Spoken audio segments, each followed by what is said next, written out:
Donc ces fameuses cuves qui étaient utilisées jusqu'à l'avènement de la cave coopérative, la construction de la cave coopérative en 1930 à peu près. Ouais. Et on voit là, là c'est sous les foudres, hein, on était les chaises juste au-dessus. C'est par là qu'ils encuvaient les raisins. D'accord. Hein, donc ils arrivaient par le nord de la cave, et ils encuvaient, pof, et ils Par sortaient, gravité, ils décuvaient ensuite par ces petites trappes. Ok. Donc les mecs, ils étaient dedans à la fourche et ils sortaient le raisin comme ça.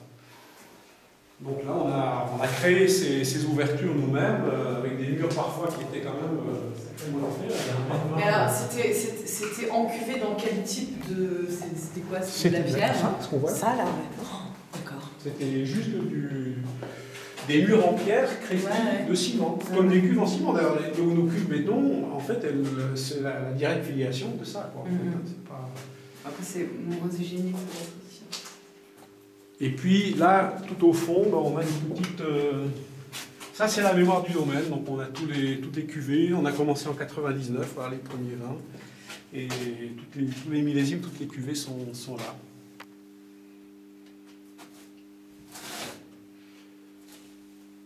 Et puis ça, c'est...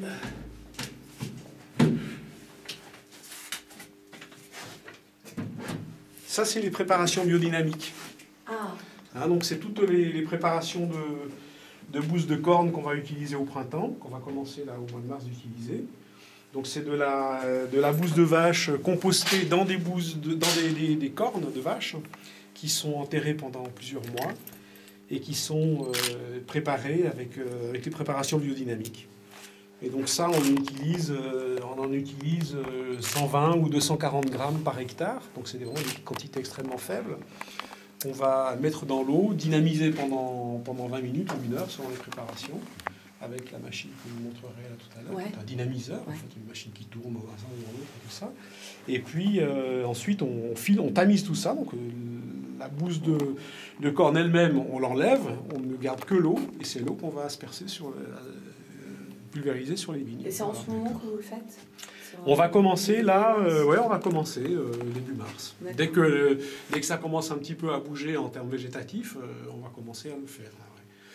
Donc les sols sont chauds maintenant, donc on peut commencer à le faire. Ouais. Ouais.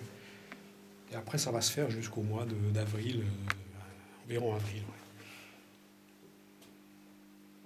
Ouais. Donc on les garde là-dedans pour bien dans de la tourbe avec de l'eau pour que ce soit bien humide, bien frais, humide, et que c'est des préparations qui sont très riches en micro-organismes qu'il faut conserver un petit peu comme un compost. D'ailleurs, c'est un compost, hein, c'est une forme de compost.